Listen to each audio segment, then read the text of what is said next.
வணக்கம் and welcome to Cook with Martina. நல்லா இருக்கீங்களா? ரொம்ப குவிக் அண்ட் ஈஸியான கஸ்டர்ட் தான் இன்னைக்கு நம்ம செய்ய போறோம்.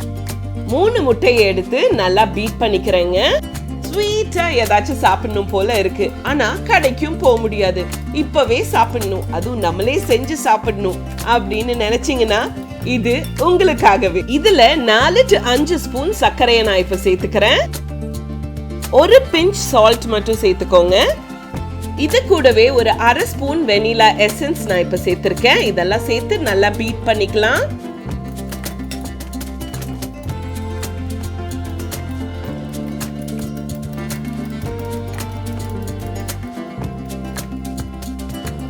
சுகர் நல்லா டிசால்வ் ஆகணும், சோ நல்லா பீட் பண்ணிக்கோங்க.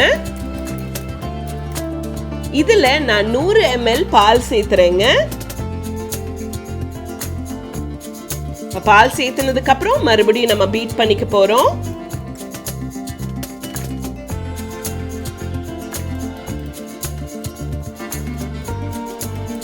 பாத்தீங்களா, இது போல நம்ம பீட் பண்ணி எடுத்து வச்சுக்கலாம்.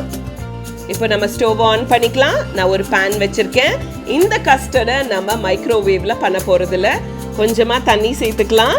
அதுல உங்களுக்கு ஸ்டாண்ட் இருந்துச்சுன்னா ஒரு ஸ்டாண்ட் வச்சு அந்த பாத்திரத்தை வைக்கலாம். இல்ல இது போல உங்களுக்கு இருந்துச்சுன்னா அதுக்கு மேல நீங்க அந்த கஸ்டர்ட் போல வச்சுக்கலாம். இப்போ நம்ம லிட்டை க்ளோஸ் பண்ணி ஒரு அரை மணி நேரம் மீடியம் ஃப்ளேம்ல குக் பண்ண விட போறோங்க. லிட்டை ஓபன் பண்ணி பார்த்தா பெர்ஃபெக்ட்டா குக் ஆயிடுச்சு. இப்போ நல்லா கூல் டவுன் ஆகட்டும். கூல் டவுன் ஆன உடனே ஒரு 10 நிமிஷம் ஃப்ரிட்ஜில் எடுத்து வச்சு அதுக்கப்புறம் நம்ம கட் பண்ணிக்க போறோம். நீட்டா அந்த சைட்ஸை மட்டும் நம்ம எடுத்து விட்டோம்னா நம்ம கமுத்தி எடுக்கும்போது நீட்டா வந்துடும். ஒரு பிளேட்ல எப்படி டில்ட் பண்ணி எடுத்தோம்னா அப்படியே கீழே வந்துருங்க. இப்போ ஓபன் பண்ணி பார்க்கலாமா? வாவ், ரெடி ஆயிடுச்சு. இப்போ அதை கட் பண்ணி சாப்பிட தான் போறேன். நீங்களும் இதை ட்ரை பண்ணி கண்டிப்பா என்ஜாய் பண்ணுங்க.